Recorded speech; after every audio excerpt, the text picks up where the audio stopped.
AI is only as powerful as the platform it's built into. That's why it's no surprise that more than 85% of the Fortune 500 use the ServiceNow AI platform. While other platforms duct tape tools together, ServiceNow seamlessly unifies people, data, workflows, and AI, connecting every corner of your business. And with AI agents working together autonomously, anyone in any department can focus on the work that matters most. Learn how ServiceNow puts AI to work for people at ServiceNow.com.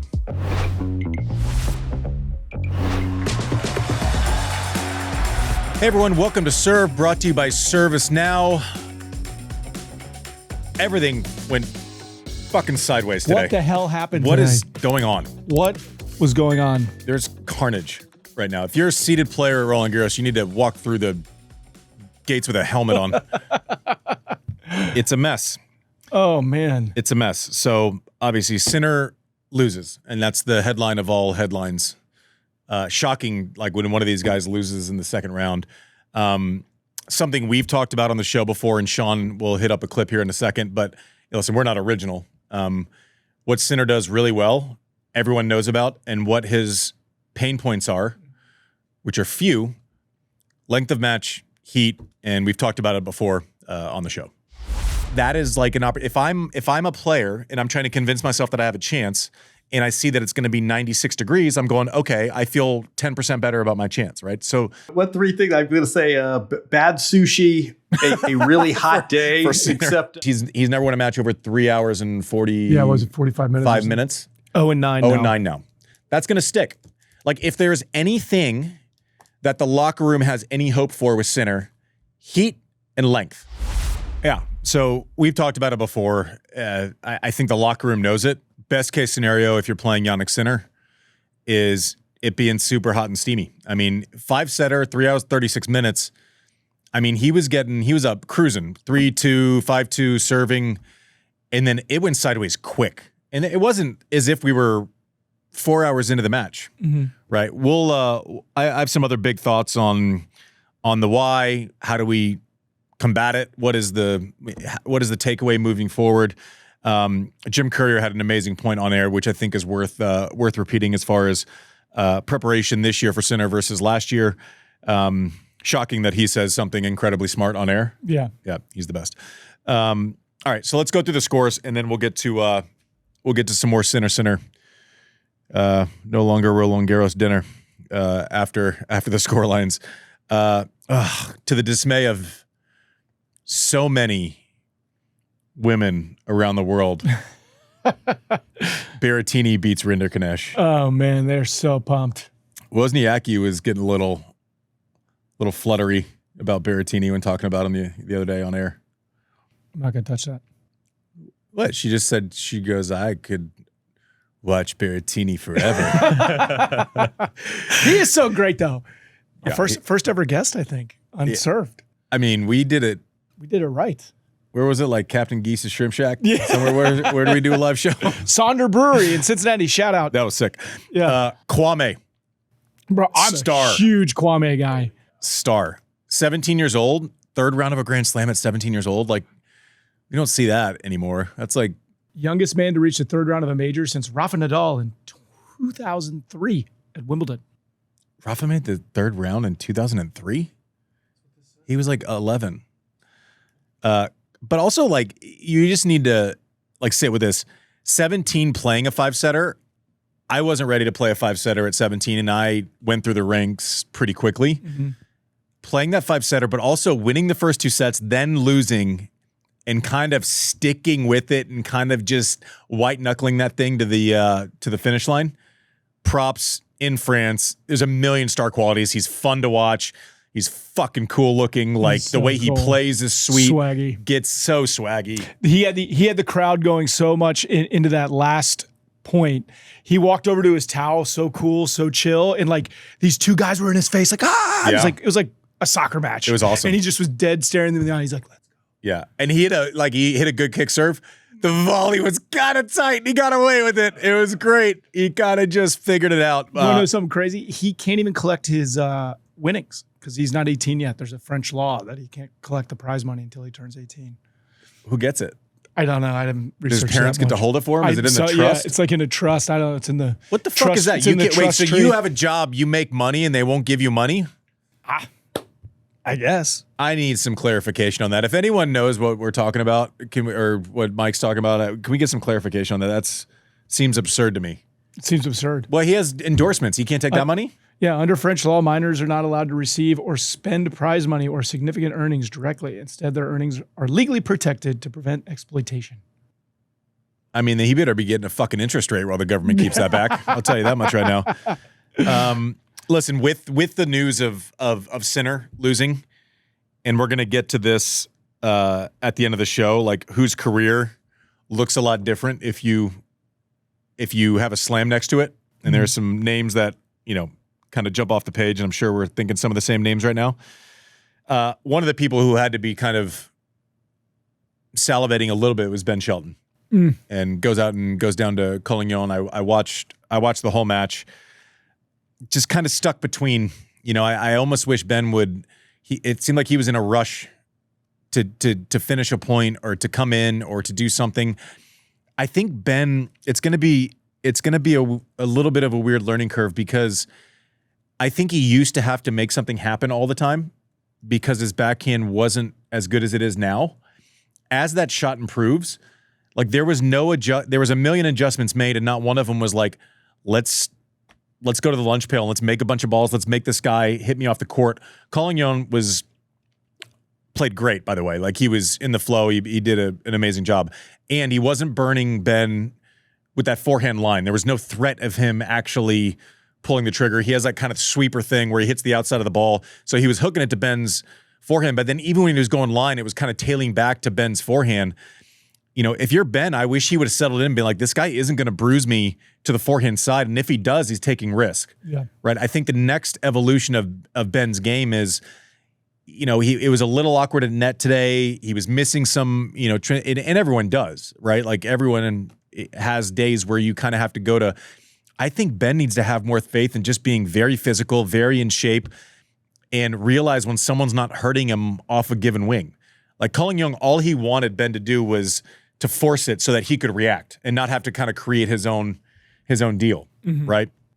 If Ben goes back and he has that trajectory on his forehand, it's going to bother a lot of people, but like stay in that rally, like make people prove that they can get out of it. So that'll be learned in time, and he'll be dangerous on the grass. He had 33 winners and 10 aces, but never earned a break point all match. Yeah, I mean, he kind of wasn't getting to 30 very often. Returned okay. It was just like the next version of Ben that I think really like lives in the top 3 to 5 is one that can extend rallies when he needs to and at least stress test that option against someone else. Listen, if he's coming out and he opens, he should never open with giving someone rhythm. That was a mistake that I made a million times, right? But if it's not working and we have 4 sets to figure this out, let's see if we can get into someone's legs, because Ben's a horse. Like he's built. Like I haven't really seen him tired in matches. He has the wheels to do it. Like if someone's not burning you a certain way, like he was only getting burned Collignon's forehand, pulling him off the court to the back end. And then Ben would try to get out of it by forcing, back in line or doing something to break that thing. It's like, okay, it is a mental mind fuck. Like if someone's best pattern, if you're hanging in there and it's not bothering you and you show that at least a little bit, then that person's going, oh, the combo I like to play, if that's a stressful situation, then it changes the dynamics of the match a little bit. I'm sorry, we mentioned Sinner losing. I didn't even say Cerundolo and say that it's younger Cerundolo, because I just got to his brother on the sheet. Also went through. Cerundolo. There's Moise Cerundolo in this. There's Mucho Cerundolo. They were playing at the same time, and the parents were like, the family was like splitting between the 2 matches, and so like he was like getting updates. Yeah, it's pretty awesome. They said on air, I think it was it Lindsay? I think they said that senior Cerundolo went on when younger brother was making his comeback against Sinner and didn't know what was happening, and apparently someone told him from the crowd that his little brother just beat Sinner. Yeah. That's pretty cool. It's pretty awesome. That's pretty awesome. So props, but Cerundolo looks great. I'm never picking him again, and that's to his benefit because every time I do, it's not great. FAA rolls, again, searching for form coming in, gets through. Tiafoe, man. Dude, longest match of his career. So I'm just telling you, there's been a lot made of Big Foe, and he's talked about it pretty openly, doing the right things this offseason and training the right way and being disciplined, not relying on, talent and not always super fun time, but doing the boring stuff. This match, circle it. This is a result of what he's been talking about. This is a match that's won on discipline, not getting tired. I clicked over in the fourth set, and he served for it, lost it, stayed there. Didn't leave mentally. And he didn't look like he was struggling physically at all. This is what progress looks like. You do all the work, not because this result is a guarantee. You do all the work so that this result is a possibility. Right? So props to Francis. This result was not an accident. 4 hours and 42 minutes. Hubie Hurkacz is a pro's pro. Big thumper on the serve. Played great. Tough out. To let it go, get it back, and go almost 5 hours on a hot day, that is a different Francis than even the one who lost to Fritz in cramped a couple years ago at the U.S. Open. So props. I hope he feels great about this because he earned this win. Did you see he lost his racket in the crowd when he went to go celebrate with the crowd? Have you seen that? So he got his racket. It wasn't stolen. It looked like the woman was like, "Oh shit, a racket," and he posted on Instagram, "Unreal atmosphere on court 14 today, but I must say to the fan who took my racket at the end when I was celebrating with y'all, can I please have it back? Face slap emoji. I'll bless you with 2 tickets for my next match. DM at Brian Kubik to collect my racket.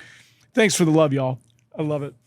Imagine choosing the words, "I'm going to bless you with 2 tickets to my match," instead. No prayer hands emojis either. Instead of just saying, "I'll hook you up with 2 tickets to my match," I'm going to bless you with the experience of watching me again. Oh my God. I love Big Foe. He's the best. But that was well done. Someone who, I'm going through a list of players where you add a Grand Slam that they don't have to their career. Tsitsipas is one of those guys, and it looks completely different, like very different forever. Loses to Arnaldi, unfortunately. Kaboli gets through. Nakashima beats Vanasha. Last match on, rough 5-setter. I mean, I don't know what it ended at, the score, as far as the total time, but through like 3 sets, they were like 3.5 hours. I mean, it was absurd, the amount of time that they were taking. Lerner Tien wins in 5. There are a lot of 5-setters today. Almost half the match. I think it was 7-15 at one point. Don't know where it ended up, but this is like watching those 5-set. I enjoy few things more in tennis than tuning into a 5-setter. And it doesn't even have to be one of the top players. Like I watch Nakashima and Vanasha. I'm like, let's go, put it in my veins. Komasana beats Darderi in 5 sets. I'm like, it's the hardest thing to maintain focus for that long, fight the elements for that long. I mean, be by yourself for that long. I mean, there's so many things that are tough. Tien gets through in 5. Komasana beats Darderi. Landeluce loses the first 2 sets, gets through in 5. I had a friend, my friend Jared Hiltzik, who was played the minor leagues and is part of my my Dingles game. Sends a text. He goes, "Early call. Landeluce makes the final." You're like, "Okay, buddy." You know who else is taking some pot shots? And he's looking pretty good right now. Who? Techie Sean over that there? Man. Well, Techie Sean that over man, there? Techie Sean, told me yesterday. He told me something yesterday, and my response was, "You fucking idiot." And then I remembered it this morning. I'm like, Techie Sean takes Zverev to win in his bracket. Yeah. Just felt right. Did it? It did. Or were you just kind of legitimately, this is my thought process. Sinner just nonstop winning, knowing that there's some issue with, I won't say heat because I didn't think Paris was going to be hot, but maybe some level of stamina. Too many people choosing Sinner. And I'm thinking, this is Zverev's time. Like, he knows he's got to go for it. So has he not known that he had to go for it the last 6 years? Like, what are we? I think this is it. I think this is the one. Okay. This is the one. Got it. No, hey, listen, you're right, and the rest, I'm a fucking idiot. Right. I now I'm just Sorry, gonna. I have Kaboli to the semis, so So on the flip side, after I run through their women's scores, Teki Sean's going to break down what Sinner needs to do differently to progress. What the hell do I know? Sabalenka gets through in straight sets, tough first set, and then rolled. Anisimova looked great. I know it was a retirement, but she's like not a lot going on leading into this tournament, but the ball strikers that are pure like that, Anisimova, Maddie Keys, when they start thumping and putting a couple of scores up there, you kind of take notice. In a rhythm. Yeah. Coco today looked good against Sharif. Of course she did. Yeah, but like Sharif made it physical, like really tough, really physical. Coco doesn't get tired, by the way. No. Like we talk about physicality a lot, and it's not applied to her very often because I think we've gotten to the point where we take it for granted. Like this was a physical, I don't know what it ended up, like 3-2 or 3-3 or something. 3-2. Yeah, so like it doesn't, you roll through that score without watching, and you're going, oh, straightforward. These were knockdown, drag-out points. Coco running everywhere. She played great. Like her opponent played great. 80th career Grand Slam match win. Yeah, she's won 27 or something. It's crazy. She's a baby. I know. We don't know. We don't. She had. I think. What'd you say? She had Iga Świątek was in her box and stuff. And it's just like I think it's cool. Like this, like the younger like side of like the women's. Like they're all hanging out. They're all rooting for each other. But and then I think they're all feeding off each other's growth as tennis players. It's pretty cool. It's great. Listen, if you're a young player and you want to see what hustle and professionalism looks like, you go watch a Coco Gauff match. Osaka through, Mboko through, Jovic crush again. She's playing great. Maddie Keys through in straight sets. Maria Sakkari through again. Has made deep runs at Roland Garros. When Iga was winning all the Roland Garroses, guess who interrupted her one year? Sakkari. I think that was in the quarters, maybe. Something like that. Kalinskaya gets through. Now, the storyline becomes what? I don't know that a tournament, this is going to be clear. I don't know that a Grand Slam has been this open since the year 2003. Just in general.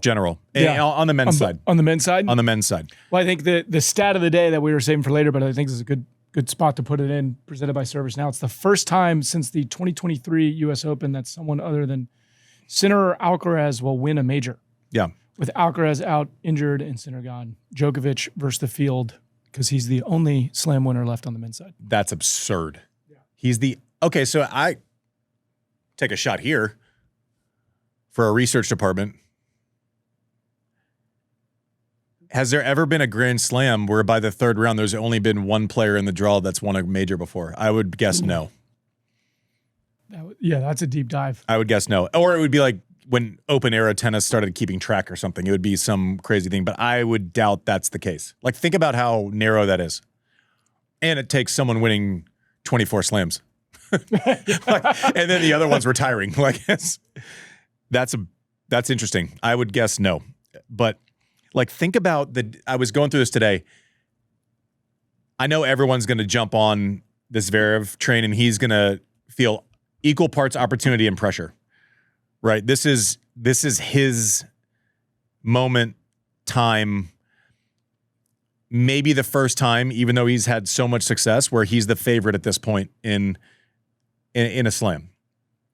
Or at least he thinks he's the favorite, right? Mm-hmm. Obviously, we're going to all eyes on Novak against Fonseca, and then to see Novak get to the quarters, I think he automatically falls into the favorite category just based on experience and success. Zverev, this is very simple, and he would tell you this. He's eyes wide open as far as it goes with his career. If he doesn't win a slam, is he a Hall of Famer? I don't know. It hasn't worked that way with voting recently. If he wins a slam, there's no question. There's no question. He's at 550 wins already. And it's not as if he's fading. He's won 30 matches this year already. He's like the Dan Marino of tennis right now. Yeah, but I mean his career metrics outside of a slam are better than a lot of people who are in, including myself. I mean, it's obviously he's not retired yet, so it's an argument for later, but Me personally, I'd be like, yeah, that guy should be in. No, there's no doubt. I mean, you look at the counting, you look at Masters 1000s won, you won year-end championships, you won Olympic gold. No, he's in. Based on comps. Like if I'm in, he's in.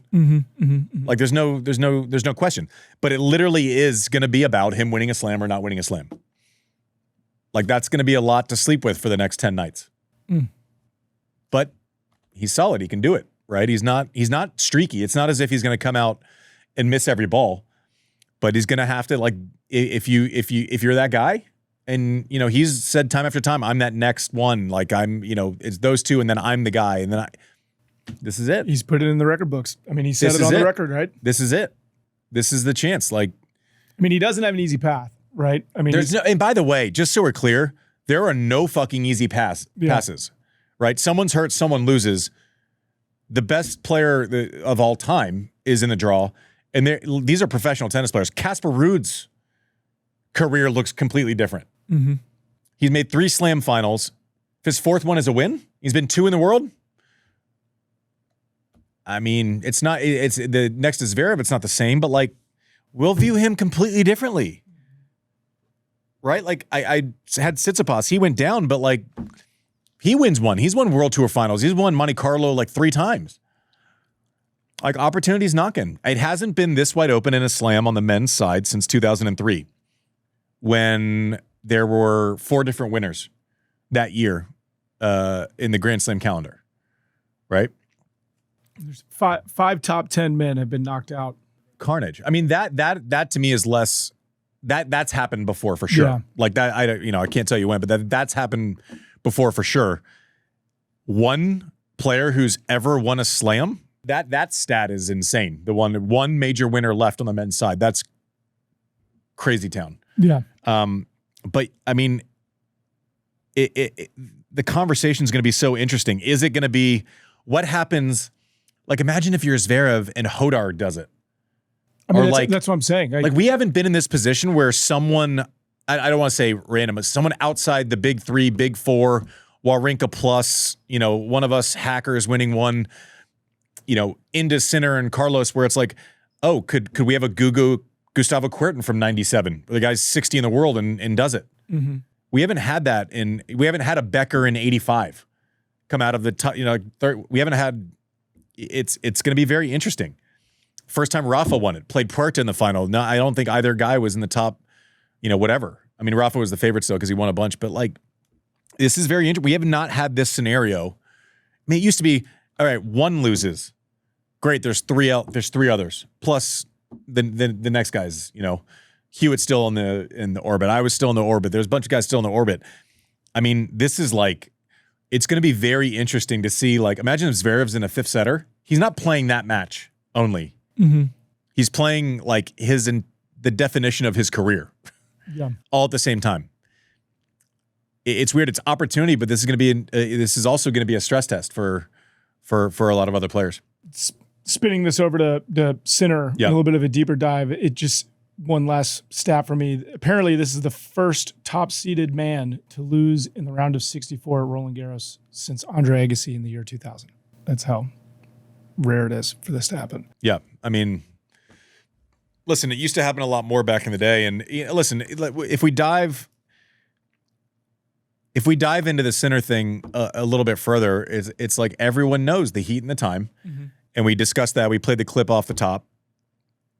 Also, Courier made an amazing point. And I know I have fully admit, if you've listened to our show for 5 seconds, you know I hate 2-week tournaments that aren't Grand Slams. You know I hate it.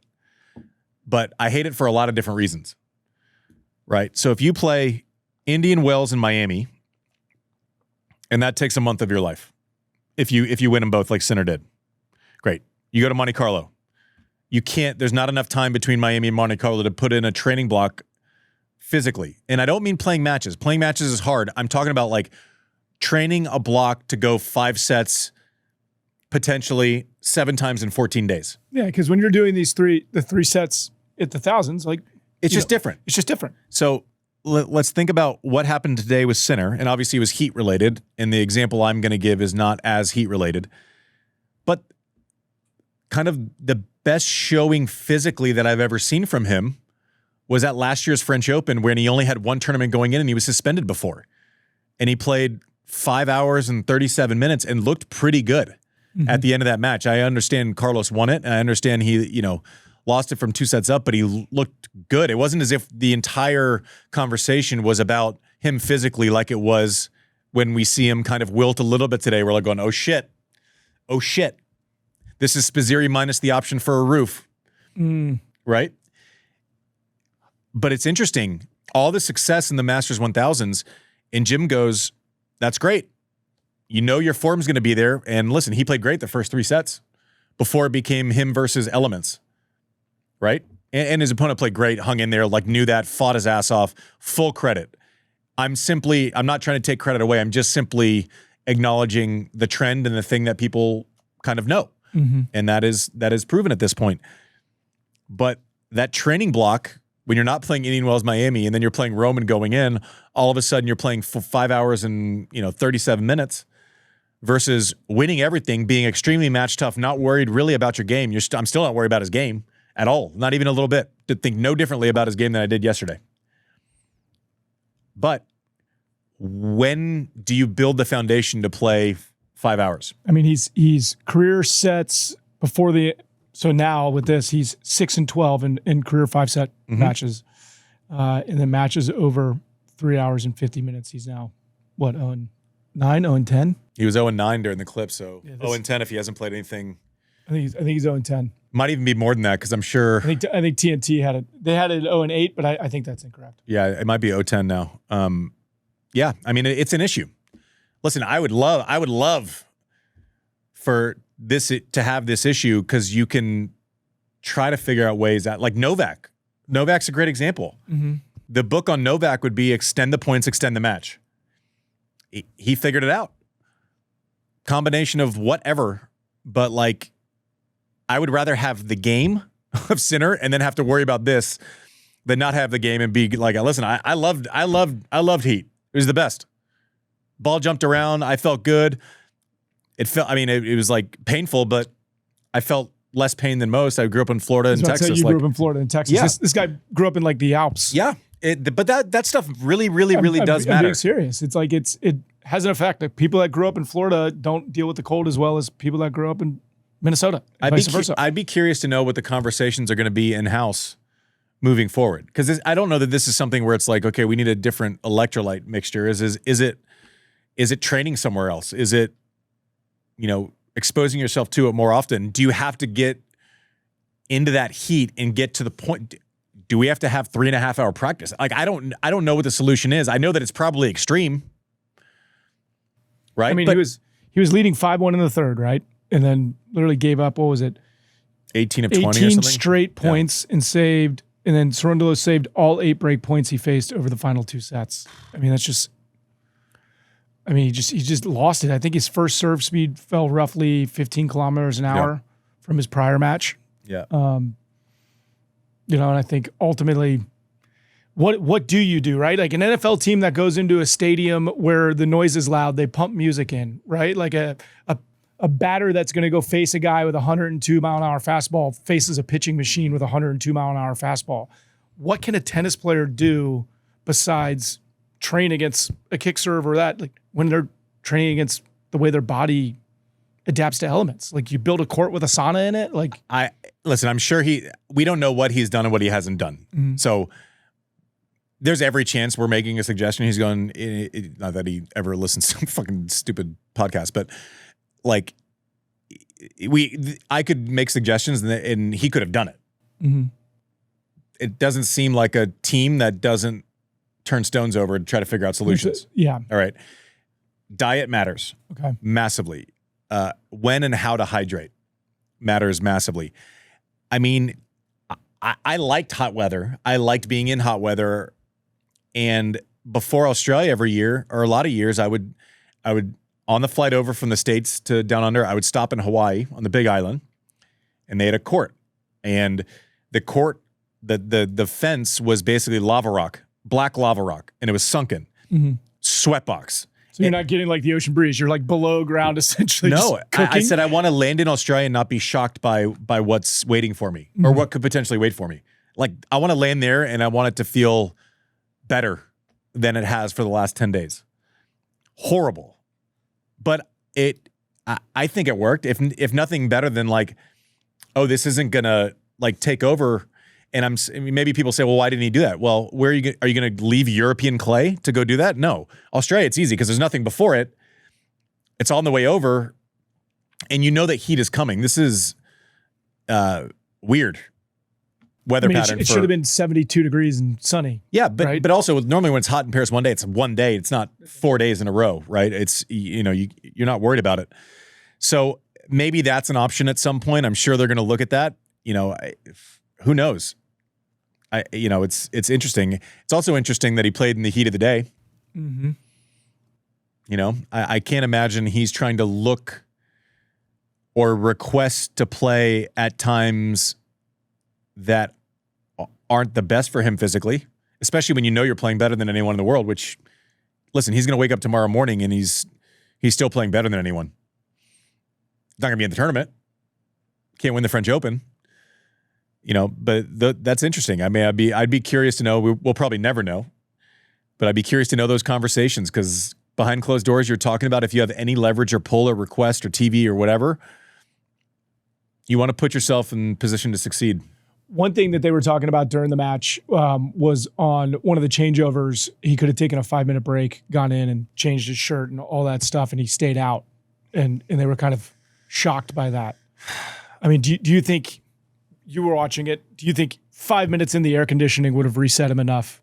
Or that would have just been energy walking back inside that he was like, I can't go that much further. So I don't know. It's personal preference. I would not have wanted to do that. If he's dealing with cramping and you go into cold and you come back out, it doesn't help things. I can't imagine that he knew that was an option and was like, nah, dog, I'm good. Yeah. I'd like to do this the old-fashioned way. Yeah. That's double-edged, right? Like you go and your core temp needs to come down, obviously, but is that going to do more than ice packs for 2 minutes on every switchover? You do bring in the risk of like full body shutdown. If you do that, go sit and then try to get back up. I don't know. It's going to be interesting. Like obviously in a way it's you want to see the best players. You want to see Sinner, Alcaraz, Novak all the time.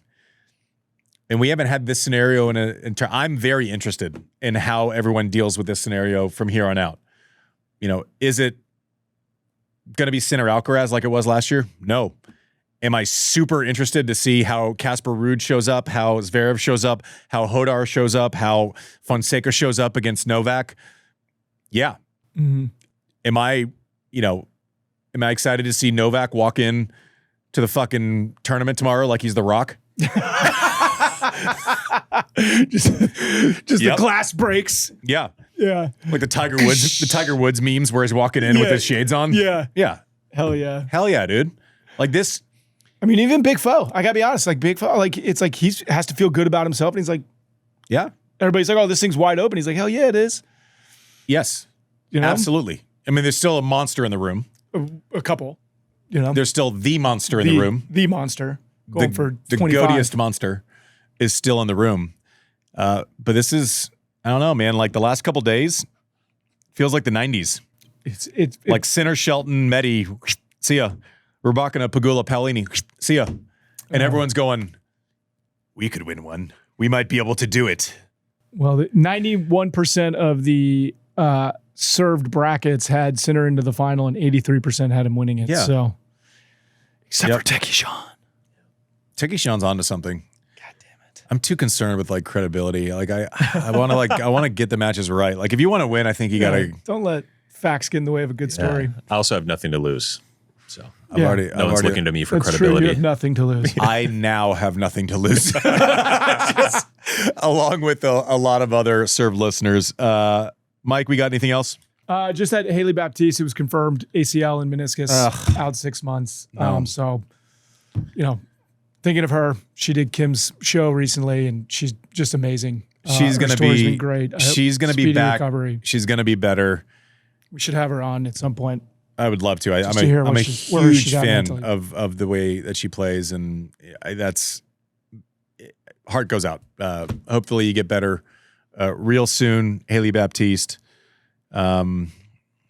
Listen, this is nutso what's going on. Mm-hmm. Doesn't make it not interesting. I'll tell you that much. Thanks for watching Quick Serve, presented by ServiceNow. We'll see you for the Day 6 recap tomorrow. AI is only as powerful as the platform it's built on. With the ServiceNow AI platform, your AI, data, and workflows all work together, connecting every corner of your business. To see how you can put AI to work for people, visit servicenow.com/AI-agents.